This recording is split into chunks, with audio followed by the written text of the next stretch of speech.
어때요?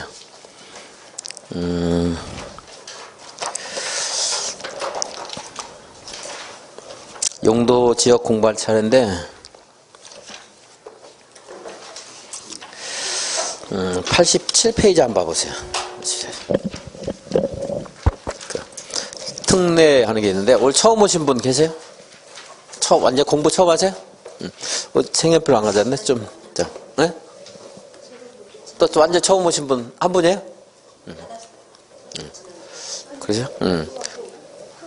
거기 그 첫날 강의하면 인강 봤어요? 안 봤어요? 첫날 강의 좀 보세요. 오늘 거를 복습 못해도 첫날 거는 봐야 돼요. 그래야지 앞으로 조금 진행하는데 기본이 되는 거니까 그거 보시고. 이제 좀 어려운 말이 많아요. 이게 우리 부동항공법에는 전부 어려운 말이니까 들으면서 다 알려고 하지 말고 한 10%만 알고 가면 나는 천재다 생각하면 돼요. 그렇게 듣는데도 10개 중에 하나만 알면은 천재다 생각하면 돼요. 그리고 이제 100개 중에 하나 기억나면 이제 아주 천재고 대단히 이제 다음 주가 아니고 다음 시간의 기획인데 제가 다음 시간 여러분을 굉장히 과대평가해서 다음 시간이라고 그러지 한 5분만 있으면 까먹어요. 이제 여기서 한 거 여기 한 거를 여기서 물어보면 까먹어있어요. 이제 너무 양이 많거든요. 그러면 어렵다 생각하고 대신에 서서히 내가 실력을 쌓아한다 이렇게 생각을 해야 돼. 이제 그리고 강의할 때 강의 열심히 듣고 조금 있다 이제 다시 교재 볼 때 밑줄 긋고 내가 강조하는 단어만 밑줄 그어서 그게 무슨 말을 이제 의미하는가 약간 징검다리 학습법이에요. 이제 띄엄띄엄 중요한 그 포인트만 내가 찍어 드릴 거예요. 그럼 그걸 가지고서 의미를 이해를 해야 돼. 이제 의미를 알아야지 시험 볼 수 있습니다. 자, 지금은 저번 주에 하는 거기 때문에 처음 온 학생은 너무 어려울 거예요. 이제 저번 주에 완 학생도 어려울 건데 일단 그냥 들으시고 그리고 이제 오늘 공부하는 거 조금 더 주의 깊게 들어야 됩니다. 우리가 공부하는 게 국토의 계획 및 이용에 관한 법률.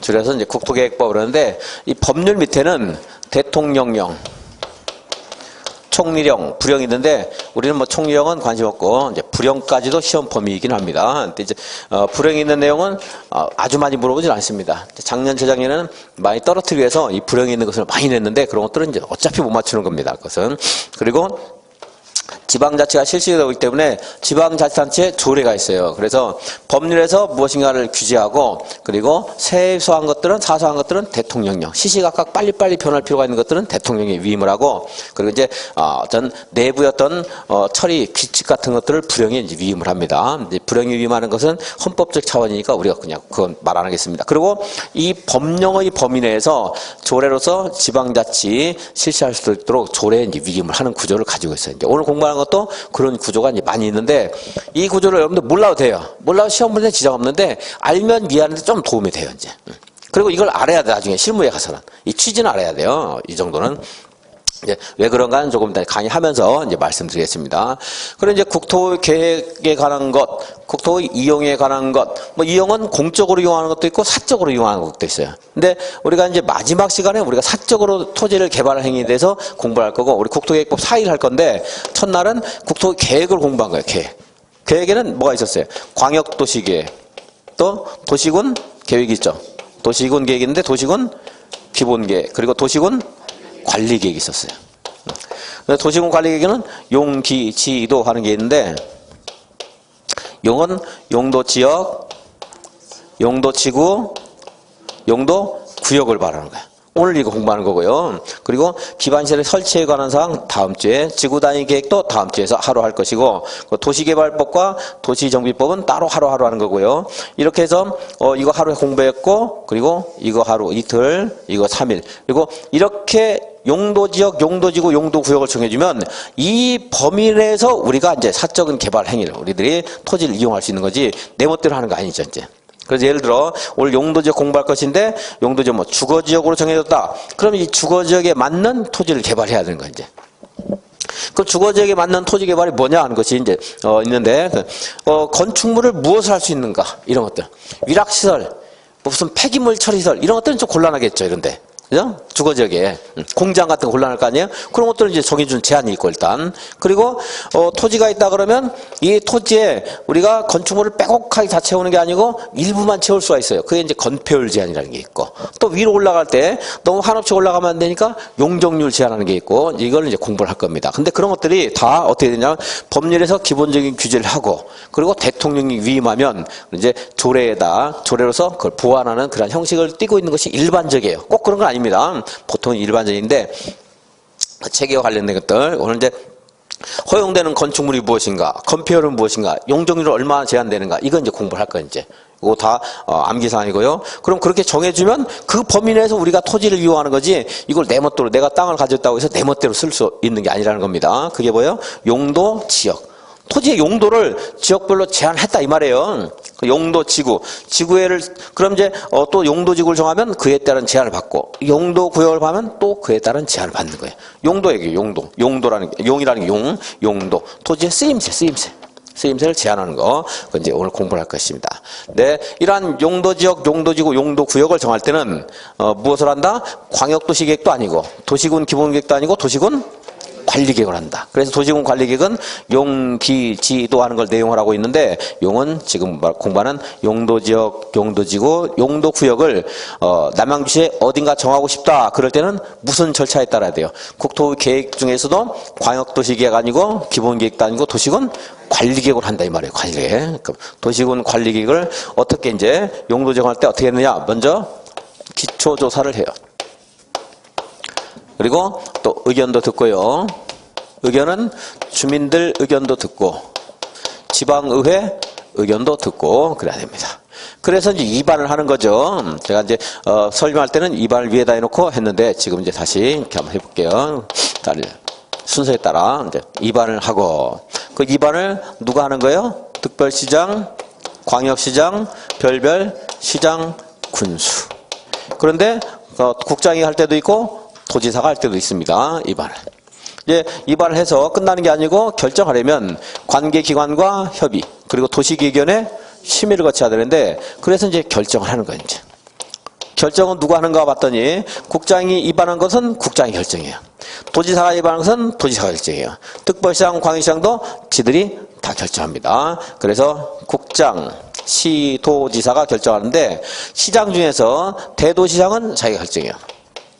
대도시장. 근데 시장군수는 일반적인 시장군수는 자기가 결정권이 없지만 여기 용, 기, 지, 도 중에 지가 뭐죠?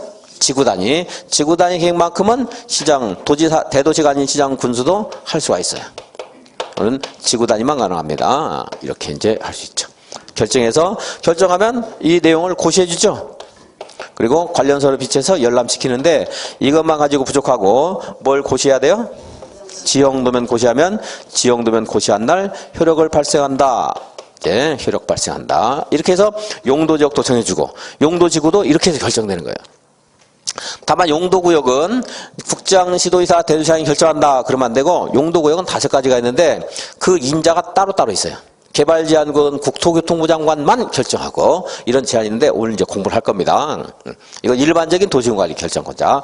용도지구, 용도구역 같은 것들을 이런 도시군 관리 계획 절차에 따라서 지정을 한다 이 말이에요.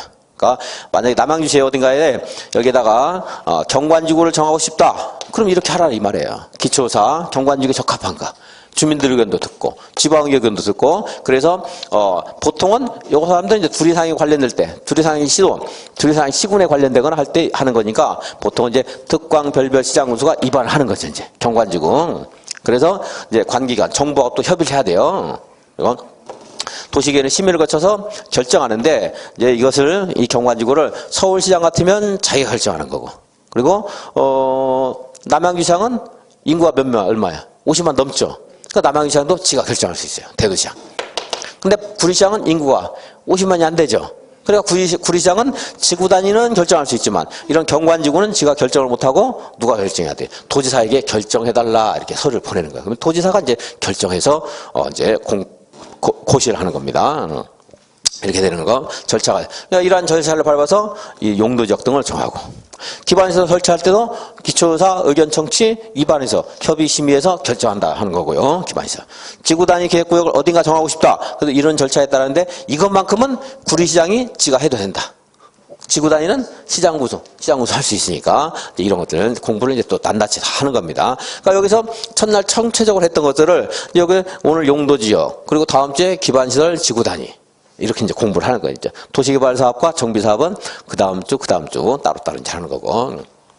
자, 이렇게 용도지역을 이제 결정하는 건데요. 용도지역이 자동적으로 결정되는 자가 있어요. 자동적으로. 용도지역. 먼저, 매립구역.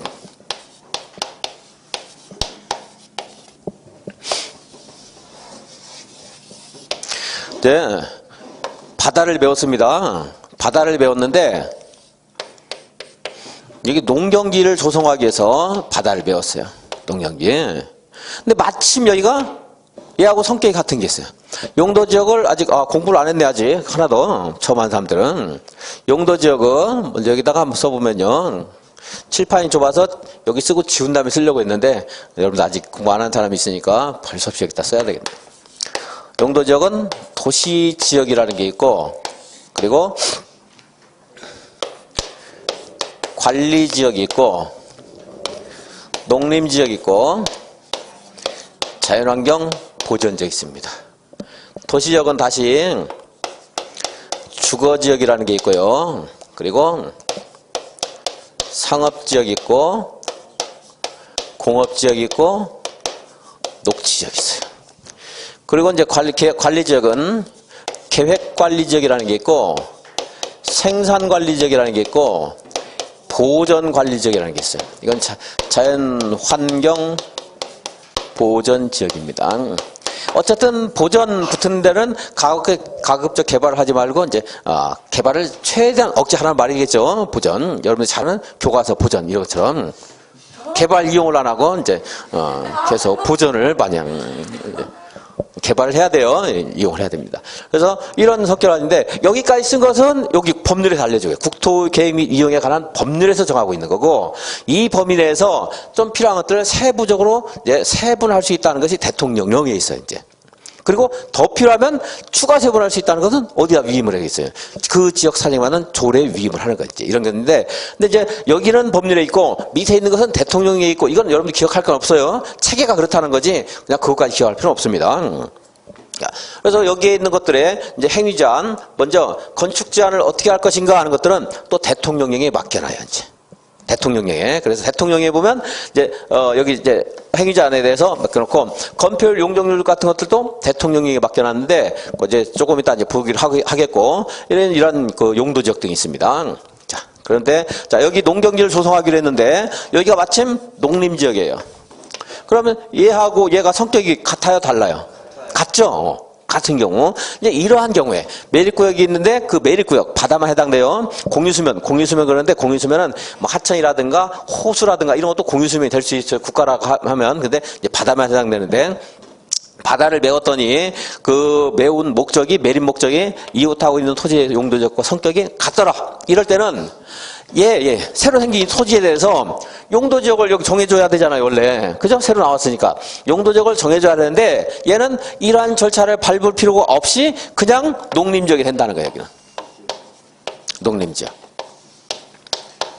그래서 이렇게 말을 해요. 매립구역의 매립 목적이 이웃하고 있는 토지의 용도지역과 성격이 같으면 이 매립구역은 매립 준공 인가를 받아야 돼요. 나중에 끝나고 나면 이제 그 검사권자로부터 준공 인가를 받은 날로부터 이웃하고 있는 용도지역으로 결정된 것으로 본다. 그러니까 이 절차를 밟을 필요가 있다, 없다? 없다. 그런데 이렇게 농경지를 조성하기로 했는데 여기가 옆에 있는 게 성격이 달라요. 이렇게. 완전히 다를 수도 있고, 뭐 일부가 다를 수도 있고, 어쨌든 간에 다른 부분이 조금이라도 있다고 그러면 이제 이것은 자동 결정 안 돼요. 뭐 다 다를 수도 있고, 일부는 같은데 일부 다를 수도 있고, 뭐 이런 경우도 있고, 이렇게 했더니 한쪽은 같은데 다른 쪽은 뭐라. 이럴 수도 있고, 이것을 둘 이상이 걸쳐 있다 이러고, 이것을 둘 이상이 이웃한다 이런 말 해요. 어쨌든 간에 다른 부분이 있다 이러면은 이때는 이 매립 준공 인가일로부터 이웃하고 있는 용도적으로 결정될 수가 없잖아요. 그죠? 그래서 그럴 때는 이 절차 밟아야 돼요. 자, 다른 경우에. 기초의사 의견 청취 등을 다 해가지고 해야 되고, 이제 만약에 이게 같다 그러면 이 절차 밟아봐야 결국은 농림적 될 거예요. 이거 농경이 소송할 때 기초의사 같은 거 다 했겠죠. 농사 짓기에 적합하게 매립했겠죠. 돌멩이만 매립하진 않았겠죠. 그래서 이 기초 의견 청취하더라도 여기서 반대하는 사람이 별로 없을 거예요. 반대하는 의견이 있다 하더라도 그건 타당성이 없기 때문에 받아들이지 않아도 돼요. 타당성이 있을 때 받아주는 거지 전혀 타당성이 없는 나 기분 나쁘다 해가지고 의견 제시하는 사람 있을지도 모르잖아요. 그죠? 근데 그런 것들은 타당성이 없으니까 받아들이지 않아요. 이제. 그리고 협의하고요. 관계기관에서도 이거 협의하더라도 통과될 것이고 심의에도 뭐 이것은 반대 의견이 없을 거예요. 그러니까 농림적 되는데 만약에 주거지역이에요. 아파트 단지입니다. 농사 짓기는 적합하게 기초해서 했을 거예요. 주민들 의견 들었더니 바람이 불면은 이리 농약이 이렇게 살포된 농약들이 다 아파트 단지에 날라오기 때문에 안 되겠다 하는 반대 의견 같은 것들이 적합할 수도 있어요. 타당성이 있을 수도 있어요. 그 지역의 사정에 따라서. 그러니까 이런 것들은 이 절차를 거치는 것이 굉장히 합리적인 절차가 되는 거예요. 이제. 그러니까 다를 때는 이 절차 거쳐야 되고 같으면 거치지 않아도 된다 하는 거예요. 이해하시고 또 하나 이제 두 번째 도시적으로 의제되는 게 있어요. 도시적 의제는요 이런 곳에 여기가 만약에 관리적이라든가 농림적이라든가 이런 곳에 지금 관리적일 수도 있고 농림적일 수도 있고 하는데 여기다가 지정된 곳에 이게 산업단지가 지정이 됐거나 또는 택지개발지구가 지정됐어요. 택지개발지구. 제일 쉬운 거 택지개발지구로 한번 볼까요? 택지개발지구로 지정되면 택지가 뭐예요? 주택을 건설하게 하는 토지를 택지 그러죠? 그죠? 그럼 여기다가 아파트 같은 거 만들기 위해서 택지개발지구 지정했을 거 아니에요. 지금 현재 남양주시의 도시적이 주거지역이 부족하기 때문에 택지개발지구를 지정해서 새로운 주택단지를 조성하려는 거예요. 그죠? 그러면 얘는 택지개발지구는 여기는 도시, 관리, 농림, 자연 중에 어디하고 가장 비슷하겠어요? 도시적이겠죠? 그리고 만약에 관리나 농림적일 때 택지개발지구로 지정했다면 택지개발지구 지정하는 관련법에 따라서 충분한 기초의사 등을 합리적인 절차 이거는 안 했다. 주민 의견 청취는 안 했다 하더라도 관련법에 있는 경우도 있고 없는 경우도 있는데 이런 절차를 다 거쳤을 거예요. 그죠? 그리고 도시적 만드는데 관리를 도시로 만드는데 반대하는 사람도 잘 없습니다. 땅값도 올라가고 하니까 반대할 의견도 별로 없을 거예요. 택지개발지구로 지정됐거나 산업입지법에 따른 산업단지로 지정되거나 전원개발구역이라 했어요. 전원개발. 전원개발구역은 전원일기 쓴 전원이 아니고 전기를 생산한다는 말이에요. 전원개발구역, 전원개발사업구역으로 지정이 됐거나 이런 것들은 이제 여기 전원개발사업구역 지정이 되면은 걔는 이 절차 밟을 필요 없이 도시적으로 결정 고시된 것으로 본다 그래요. 어차피 너무 복잡한 연구니까 쉽게 할게요. 산업단지, 공장 같은 거 있어야 되겠죠. 사람 사는 주택도 있어야 되겠죠. 택지, 주택지니까 도시겠죠. 가정하고. 전원개발은 이제 전기를 생산. 이제 수력발전소는 해당 없어요. 왜냐하면 수력발전소는 아주 산중에 도시로 만들 필요 없는 수력발전소 있겠죠. 여기 이제 화력발전소라든가 원자력발전소 이런 거 생각하면 돼요. 그러면 거기도 많은 건축물이 건축이 돼야 되겠죠. 그러니까 얘네들로 결정 고시가 되면 지정 고시가 되면 자동적으로 도시적으로 지정 고시 결정 고시된 것으로 본다. 그 원래는 관리지역이나 농림을 도시로 바꾸려면 이렇게 절차 거쳐야 되거든요. 이 절차. 왜냐하면 용도지역을 지정할 때도 이 절차, 변경할 때도 이 절차 거쳐야 되거든요. 그죠? 원래 결정할 때 무슨 절차 거쳐야 된다 그러면 변경할 때도 그 절차를 거치는 게 원칙이에요. 아주 경미한 변경일 때는 생략할 수 있겠지만 이런 용도지역을 바꾸는 것은 경미한 게 아니니까 이 절차를 거치는 게 맞습니다. 다만 이제 관리지역에 산업단지가 지정 고시가 됐다. 그러면 도시로 바꾸는 이러한 절차 쓸데없는 수고를 거칠 필요 없이 이 법에 따라서 충분한 검증 절차가 거쳤을 것이기 때문에 그냥 도시로 본다 이거예요. 산업단지, 택지개발지구 그리고 전원개발사업구역 이것은 도시적으로 본다. 두 가지가 되어 있는데 한 가지라고 봐도 상관없습니다. 이렇게 여기에 어항구역이나 항만구역으로 지정고시가 됐어요. 관련법에 따라. 어항구역이나 항만구역으로 지정고시가 됐는데 바다 이게 공유수면인데 여기를 얘가 이렇게 도시지역에 연접해 있다. 연접은 쭉 연달아서 접해 있다 이 말이에요. 자, 도시지역에 연접해 있는 이 공유수면, 공유수면은 도시적으로 본다 하는 거예요. 그래서 어항구역이나 항만구역은 배들이 많이 들어야 될 거 아니겠어요? 그래서 바다에 무슨 이렇게 배를 대기한 저반시설이라든가 등대라든가 여러 가지 건축 행위가 이루어질 수가 있거든요. 그러면 도시적 일대 그런 것들이 자연스러워요. 바다가 만약 자연환경 보전지역이다 이러면 이런 건축 행위가 못 하거든요. 안 되겠죠? 그래서 이 어항구역, 항만구역을 무엇으로 바꿀 필요가 있어요? 도시적으로 바꿀 수가 있을 필요가 있어요. 대신에 이 옆에 있는 육지조차 도시가 아닌데 바다를 도시로 만들 수는 없겠죠. 그죠? 그러니까 도시에 연접한 공유수면이 도시적으로 본다. 이렇게 되는 거예요. 자, 이렇게 해서 도시적으로 의제되는 거 봤고. 세 번째, 농림적 의제가 있습니다. 농림적 의제는 여기가 현재 관리적입니다. 관리적은 좀 전에 본 것처럼 계획관리적으로는 도시적으로 편입이 예상되는 지역이에요.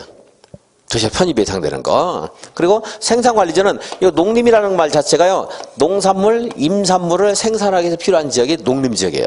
그래서 관리지역은 예비군인데 도시지역이 부족하면 도시로 편입을 시키고 그 성격을 가진 게 계획관리지역. 그리고 이 농산물 생산, 임산물 생산하는 것에 적합한데 주변의 환경을 고려해서 농림지역으로 딱 지정하게 되면 주변이 좀 개발이 너무 억제될 수 있거든요. 그래서 현재 그냥 애매하게 생산관리지역에서 부족할 때는 이렇게 농림지역을 만들 수도 있는 거예요. 이게.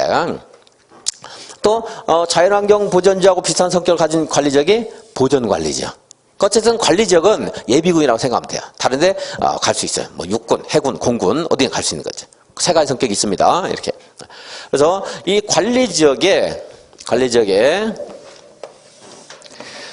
농업진흥지역이 지정고시가 됐어요. 농업진흥지역은 이제 농지법에 나오는데 농업진흥지역 지정고시라면 농업진흥지역은 뭐하고 성격이 같겠어요? 농림지역. 그래서 이제 이게 농림지역 딱 정하기가 곤란할 때 생산관리지역에서 그걸 이제 보호하고 있었는데 거기가 더 개발이라고 농지가 더 많이 조성이 돼서 아주 대규모로 굉장히 큰 평야지대가 만들었다고 쳐요. 좀씩 그 농지가 만들어져서 그럼 농업진흥지역 지정고시가 되면 걔는 또 농림지역으로 바꿔도 되겠죠. 그런데 관리지역에서 산지관리법에 따른 보전산지가 지정고시가 됐어요. 보전산지. 보전산지는 산지니까 농산물, 임산물의 농림일 수도 있어요. 그죠? 농림일 수도 있고, 그리고 보전산지니까 산지를 보전한다는 것은 어떤 경제적인 목적으로의 임업을 위한 것이 아니고 관광 목적의 설악산 같은 데 이런 데 보전산지일 수도 있잖아요. 그죠? 그럼 보전산지는 어디하고 비슷하겠어요? 도시와, 그죠? 자연환경 보전지역과 비슷한 거예요. 그러니까 보전산지는 농림지역이다 이러면 안 돼요. 농업진흥지역은 농림지역 이렇게도 하면 되는데 보전산지는 농림일 수도 있고 자연환경 보전지역일 수도 있는 거예요. 그래서 보전산지가 이렇게 관광 목적이 아니고 반듯하게 해서 임업 목적으로 산지를 조성했을 때 이거 보전산이 될 수 있거든요. 그리고 그게 아니고 이게 뭐 경제적인 가치는 없지만 우리가 뭐 수백 년 된 이런 나무들이 만약에 있다. 뭐 삐뚤삐뚤해도 좋은데 삐뚤어진 게 더 비싸죠. 이렇게 또 사람도 학교 다닐 때 공부 열심히 안 하고 삐뚤어진 사람들이 성공한 경우도 있습니다. 이렇게 개성이 강해가지고 자 그래서 이런 것들 이건 이제 그 자연환경 보전지역이 돼야 되잖아. 이런 애들은 그죠? 이건 근데 산림청장이 고시하거든요. 보전산지라고. 그럼 너 어떻게 해요? 산림청장이 고시하는 바에 따라 농림이 될 수도 있고 자연환경이 돼요. 얘면 산림청장이 자연환경 보전적인 보전산지다. 함부로 개발 함부로 하지 마라 할 것이고 얘는 농림지역인 보전산지다. 함부로 나무 같은 거 패지 마라 이렇게 할 수 있을 것이고 이제 두 가지가 있는 거 이제. 자 이제 정리 다 했습니다. 본래 다시 용도지역을 지정하는 것은 뭘로 해야 돼요? 도시군 어디 가서 관리계획으로.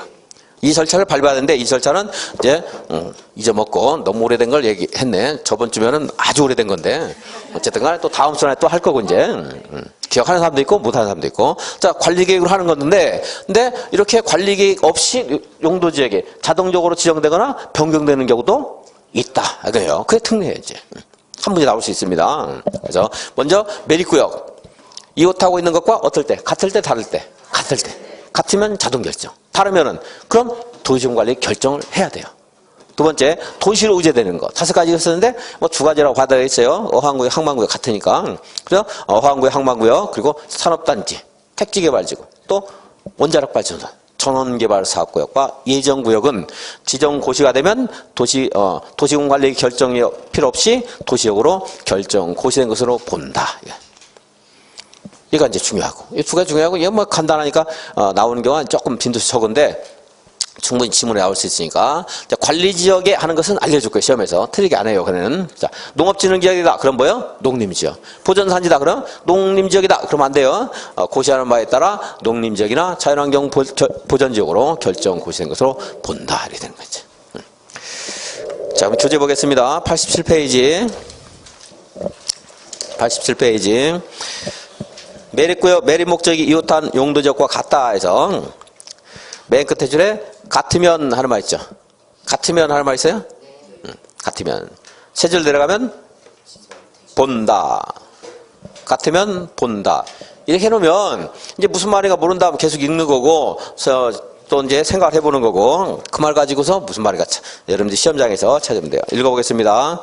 공유수면 매립 목적이 매립구역과 이웃하고 있는 용도지역과 용도지역의 내용과 같으면 도시군 관리 결정 위반 결정 절차 없이 매립 준공구역은 매립 준공 인가일로부터 이웃하고 있는 용도지역으로 지정된 것으로 본다. 다음 페이지.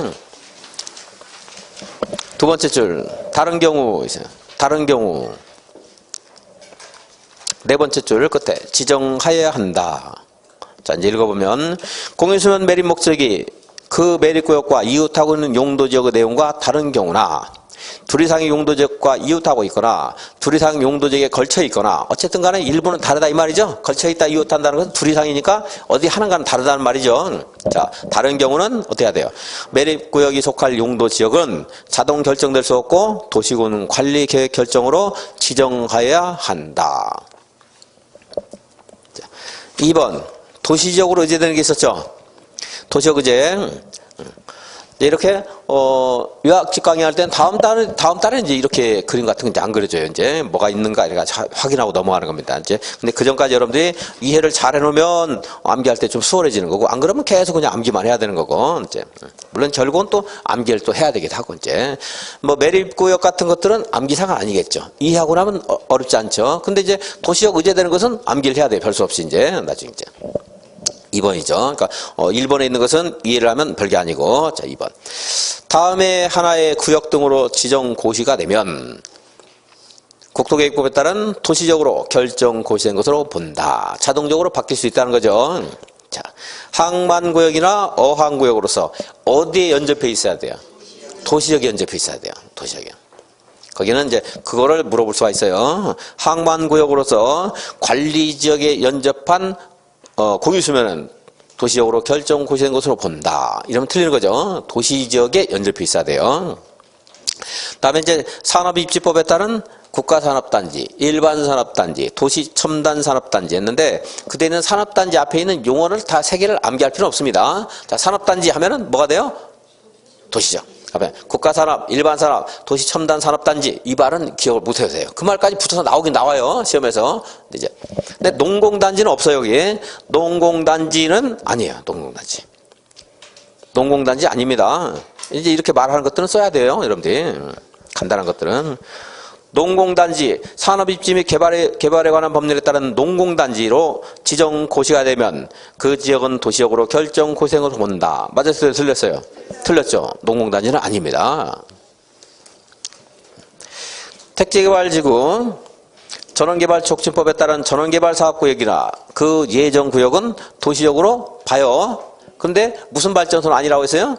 수력발전소는 아닙니다. 뭐 그 정도 보시고, 이제 아닌 것 두 개도 기억을 좀 해주시고. 그 밑에 양괄호 2번. 관리지역에서 농지법에 따른 농업진흥지역으로 결정 고시가 됐다. 그러면은 얘는 갈 곳이 하나밖에 없죠. 농업진흥지역은. 어디예요? 농림지역. 보전산지다. 그럼 갈 곳이 두 개 있을 수가 있는 거죠? 고시하는 바에 따라 농림지역이 될 수도 있고 자연환경 보전지역이 될 수도 있다. 이거예요. 그래서 농업진흥지역 하면 농림지역입니다. 보전산지 하면 그냥 농림지역. 그러면 안 돼요. 두 개가 될 수 있다. 자, 여기에서 이렇게 아까 뭐 항구역, 항만구역, 산업단지, 택지, 전원 이런 것들이 지정 고시가 됐는데 오히려 뭐 인구가 감소하고 이래서 이럴 필요가 없어졌다. 예를 들어 그럼 이거 지정했던 거 해제할 수 있습니다. 지정했다가 배도 드나들도 않고 항만구에 했는데 코로나 때문에 배가 하나도 외국에서 들어오지 않고 필요 없어졌다 할 수 있어요. 그럼 이걸 이제 해제를 했어요. 해제. 자. 그럼 이거 도시적으로 그대로 둘 필요가 있어요, 없어요, 여기? 없죠. 이거 해제가 됐어요. 도시적으로 그대로 둘 필요가 있어요, 없어요? 없어요. 그럼 어떻게 해야 돼요? 과거 용도적으로 환원된 것으로 본다. 물론 관련법에 따라서 무슨 법에 따라서 이거 해제가 돼도 도시로 그대로 둔다 하는 법이 있다 그러면 그게 따르는 거고, 그건 법을 따르는 거니까 법률에 따라서 우리가 행위하는 것은 당연한 거니까 말할 것도 없고. 자, 법률에 특별한 규정이 없으면 어떻게 돼요? 해제가 되면 과거 용도적으로 돌아가는 것, 환원된 것으로 본다. 이제 환원된 것으로 본다. 근데 이 지역, 지구, 구역 같은 것들이 해제가 되는 게요. 여기서 택지개발지구는 이제 일단은 여기 이렇게 된 산지를 택지, 주택을 건설하기 위해서 필요한 것으로 딱 조성을 하면 그게 택지개발 사업이 끝난 거예요, 이제. 아파트를 다 지어야 끝난 게 아니고 아파트를 짓기 위해서 준비를 다 해주면 택지개발지구는 이제 끝난 거예요. 그래서 사업이 다 끝나서 이 지구, 구역이 해제가 됐어요. 원자력 발전소 만들어서 해제가 됐어요. 그럼 과거로 환원돼요, 안 돼요? 안 되죠, 당연히. 사업 완료로 인해서 해제되는 경우에는 환원된다, 환원되지 않는다. 환원되지 아니한다. 이것이 이제 그것까지 이제 보시면 되겠습니다. 자, 거기에 하나만 더 말씀드릴게요. 우리가 그 도시군 관리계에서도 공부했던 게 있는데 요거 마치면 이거. 자, 여기가 이런 것들이 도시적으로 1월 5일 날 됐어요. 바뀌었습니다. 도시가 됐죠? 근데 만약에 전엔 농림이었다고 칠게요. 농림이었는데 이렇게 여기가 택지개발지구로 지정고시가 되면 도시로 바뀌었죠? 그래서 여기 조성하는 사이에 어딘가에서 아파트를 이제 처음 시작을 했습니다. 근데 이게 필요가 없어가지고 해제가 됐어요. 얘는 공사를 시작했는데 그러면 해제가 되면 다시 농림으로 바뀌잖아요. 다시 돌아가야 되겠죠? 사업이 필요가 없어져가지고. 그런데 그럴 때, 자, 여기는 아파트는 농림에서 안 되는 거예요. 근데 이렇게 시작한 사람은 계속할 수 있어야 돼요? 아니면 이거 철거해야 돼요? 계속할 수 있어야 되겠죠, 이것은. 실내보호 원칙이니까 국토계획법 도시군관리계획에서 공부했던 건 똑같은 이치라고 생각하시면 됩니다. 이건 여기뿐만 아니라 어디 나오더라도 같은 이치가 적용된다 생각하시면 돼요. 예를 들어, 아직 이제 공부 안 했는데, 도시개발구역. 도시개발구역이 지정고시가 되면 여기도 얘도 도시적으로 의제가 됩니다. 그래서 이 도시개발법에 있는 내용이기 때문에 국토계획법에서는 요거 6문제, 12문제가 나오는데 여기서는 얘는 안 나와, 이 내용은. 근데 아주 기본적이 나와요. 여기서 도시로 의제되는 거 돼가지고 얘 하나 들어갈 수도 있어요. 산업단지, 택지개발지구 하는 게 4번 도시개발구역으로 지정고시된 곳 이렇게 나올 수 있어요. 그럼 도시적으로 의제되는 거죠? 도시 의제돼야 되는, 도시 만들려고 도시개발구역 정했으니까. 얘도 사업이 필요가 없어서 해제가 되면 도시로 그대로 있어야 돼요? 과거로 환원해야 돼요? 환원해야 되죠. 사업이 완료돼서 해제가 됐어요. 그럼 도시로 그대로 둬야 돼요? 환원해야 돼요? 둬야 되고, 똑같은 이치가 적용되는 거예요. 여기서만 있는 게 아니에요. 그건 기본적인 원칙과 마찬가지고 실내보호 원칙도 똑같죠. 자, 사업이 필요가 없어가지고 해제가 됐어요. 근데 이 사람, 어떤 사람이 도시에서만 가능한 행위를 이미 시작했어요. 그러면 계속할 수 있어야 돼요? 그걸 버려야 돼요? 계속할 수 있어야 돼요. 이건 어디나 적용되는 이치입니다. 이제 거기는 또 해당 사항에서 보시고 이해가 되면 이제 거기까지 이해를 한번 해주시고, 자, 읽어보겠습니다. 자, 그게 89페이지에 있어요. 양괄호 4번. 위 의제 규정에 따른 구역, 단지, 지구 등이 해제되는 경우. 자, 해제되는 경우예요. 해제되는 경우. 세 번째 줄에 거기서 두 줄 내려가면 해제되는 경우 어떻게 된다? 환원. 해제, 환원이에요. 그럼 이걸 가지고서 설명을 들었으니까 이해를 한번 하시고, 이제 안 되면 읽어서 계속 이해를 하시고, 그래도 안 되면 외우는 거고. 근데 외우는 것보다 이해가 훨씬 쉬울 거예요. 자, 해제되는 경우에는 법률에 따른 특별한 규정이 없을 때는 이를 지정하기 이전의 용도적으로 환원된 것으로 본다. 그래서 본다. 근데 괄호 안에 해제되더라도 사업이 실패하거나 포기 해제되는 게 아니고 사업의 완료로 해제되는 경우는 제외한다 그랬잖아요. 그러니까 완료로 해제되는 경우에는 과거 용도적으로 환원되지 않는다 이거예요. 동그라미 2번. 용도적이 환원된 당시에 이미 사업이나 공사에 착수한 자, 이 사람은 환원에 관계없이 사업이나 공사를 계속할 수 있다. 괄호 안에 있는 거 여러분 개인적으로 안 읽어도 돼요. 이 법이나 법률에 따라 다른 법률에 따라 허가, 인가, 승인을 받아야 되는 경우에는 허가, 인가, 승인을 받아 사업이나 공사에 착수한 자를 말한다. 이건 시험에 그냥 알려줘요. 합법적으로 한 사람만 보호되는 거지 불법적으로 공사한 사람이 보호되는 거 아니니까 너무 당연한 말이에요. 뭐 있으나 마나 한 말인데 혹시 모르니까 지문에서는 시험에서 알려줍니다. 그리고 양과로 4번에 보시면 조금 엄격하게 본다면 사실은 위 의제 규정에 따라 해당되는 구역 등이 해제되는 경우 그러면 이렇게 쓰면 안 돼요. 사실은 위가 어디 있어? 위가 위로 올라가니까 아무것도 없는데 편집을 하다가 뭐 삐뚤어서 그럴 수도 있거든요. 근데 이게 여기 88페이지 있다 그러면 위 하는 게 맞을 수도 있는데 그래도 틀렸어요. 왜냐하면 위가 전부가 아니고 네모 안에 있는 거 얘 말하는 거예요. 얘 도시적으로 의제된 거, 농림적 의제된 이런 거 말고 거기는 해당 사항 없어요. 사실.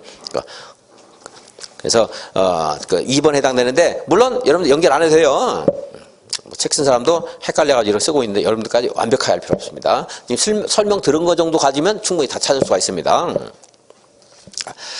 네모 안에 있는 거 한번 보겠습니다. 틀린 것은 이건 이제 이건 일순환 때 했는데 지금 안 하겠습니다. 그리고 오히려 이제 오늘 복수 문제를 몇 개 드릴 건데 그 복수 문제는 이제 한번 같이 끝나고 나서 시간이 되는 대로 같이 풀어보겠습니다. 1회 안 들었으니까 올해 1회 2회 2개가 나갈 겁니다. 많은 문제는 아니고 한 6문제, 7문제 정도 이제 매 회당 나가서 기본적인 사항 체크할 거예요. 너무 어려운 거 아니고 좀 쉽게 여러분들 봐서. 90페이지 이제 용도지역 제도입니다. 용도지역은 의 보면은요.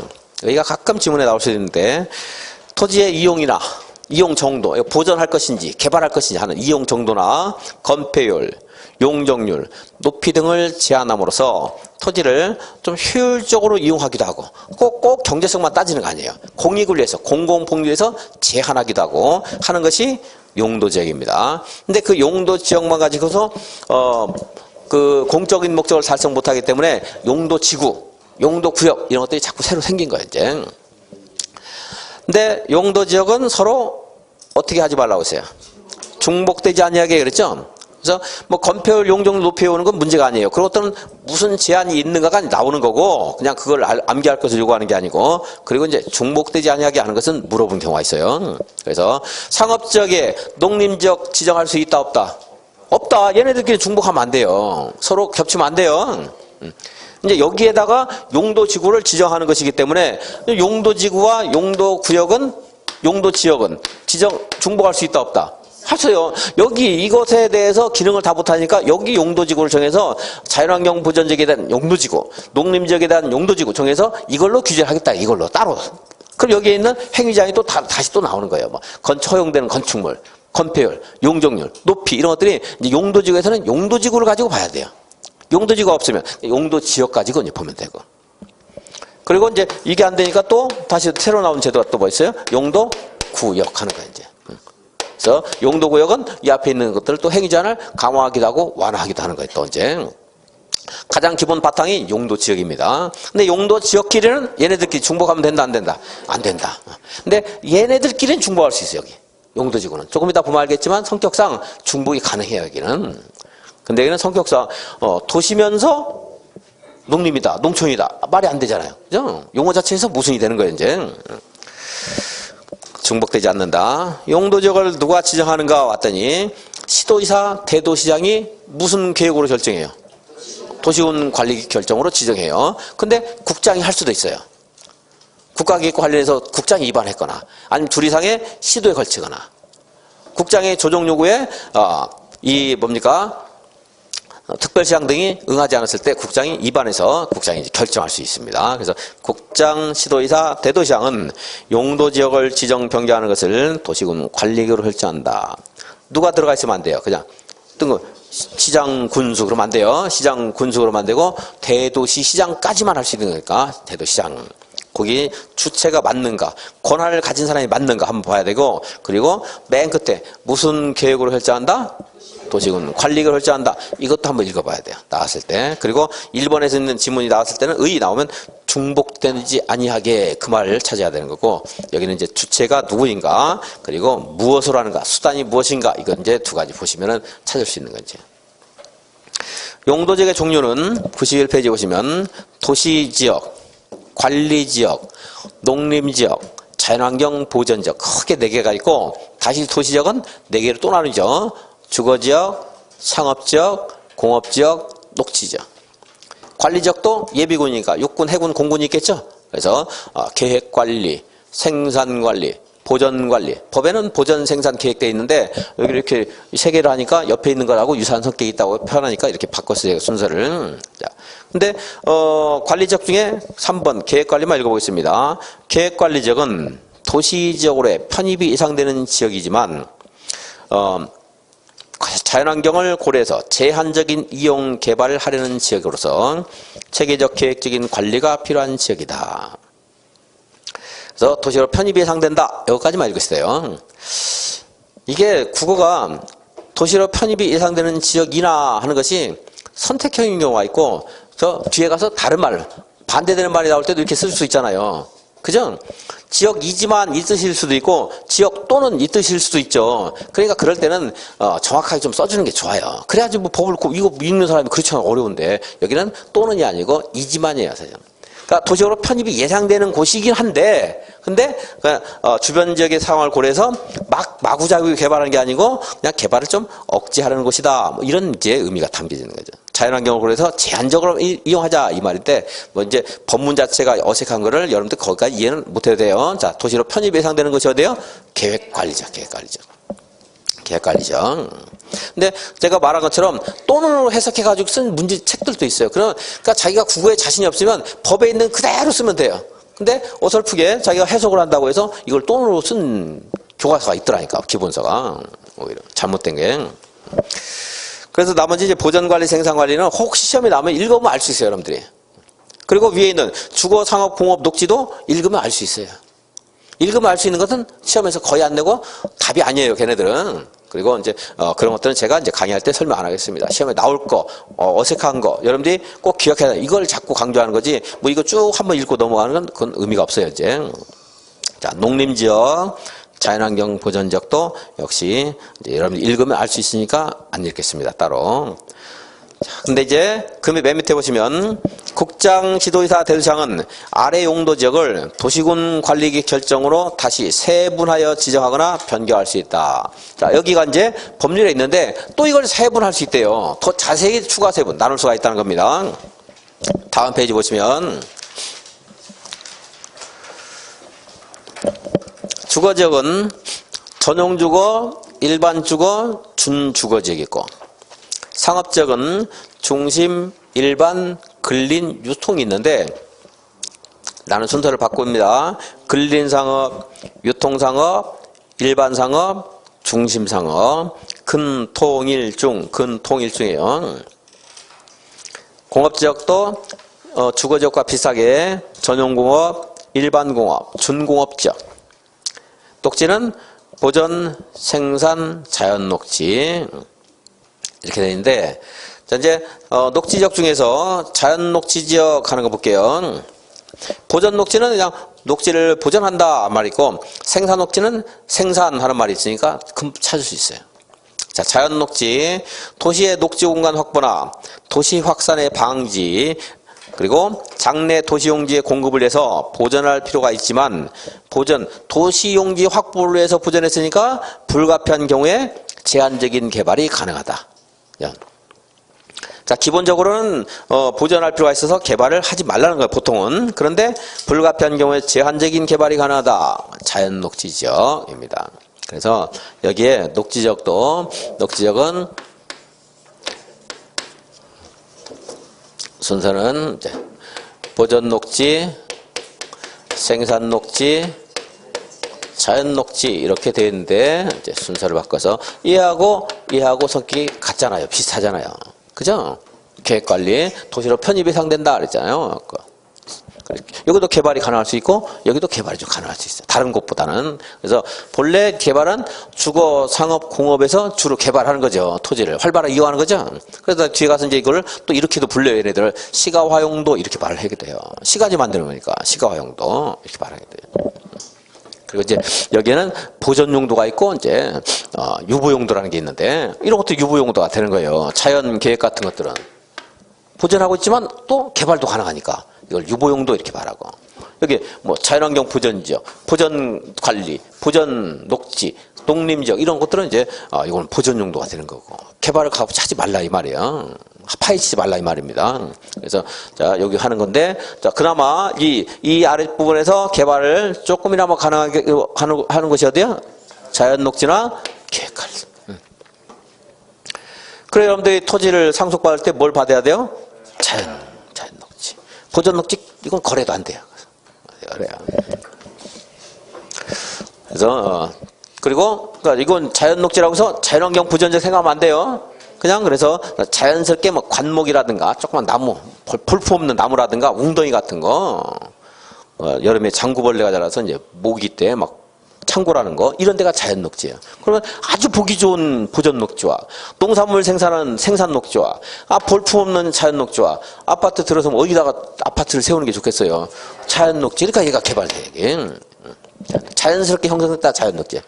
자연환경을 보전하다 이게 아니에요. 보전녹지. 자연환경 보전하고 보전녹지 여기. 그래서 이해하시고 계획관리, 생산관리, 보전관리 이렇게 했습니다. 그러니까 이제 아까 처음에 설명하기 위해서 그런 거고 이제 이렇게 계획관리 이거 비슷하고 그리고 생산관리 그리고 보전관리 외울 때는 얘하고 연결해서 공부하면 돼요 이제. 근데 여기까지는 이제 법률에 있고 요거는 이제 대통령에 있는 건지. 근데 그 책에는 몰라도 돼요 여러분들이 어디는 법률에 있고 어디는 대통령이 있다 몰라도 돼요 전혀. 자 그리고 이제 주거지역은 보면은 전용주거는 1종과 2종이 있죠. 1종은 무슨 주택 중심이라고 했어요? 단독주택 중심의 양호한 주거환경을 보호할 필요가 있을 때 그때 이제 1종 전용주거지역. 자 여기 있는 용도지역의 성격 공고 10분씩 했습니다. 2종 전용주거지역은 양호한 주거환경이에요. 그러니까 아주 쾌적하고 조용하고 안락해야 돼요. 시끄럽고 번잡하면 안 됩니다. 그래서 그런데 무슨 주택 중심이에요 여기는? 공동주택 중심이다. 그래서 1종 전용주거지역은 단독주택만 돼요. 자, 단독주택은 이제 건축법에 와서 공부할 건데요. 단독주택은 전형적인 형태의 단독주택이고 회사원들 모여 사는 학생들 뭐 다중주택이 있고 다가구 주택이 있어요. 그리고 대통령 공관, 국무총리 공관이 있고 그리고 공동주택은 아파트, 연립, 다세대, 기숙사 하는 게 있어요. 이렇게 이제 공동되어 있는데 일종 전용 주거지역은 뭐만 된다는 거예요? 요거만 된다 이거예요. 요거만. 그 중에서도 얘는 안 돼요. 또 다가구 주택 같은 것들은.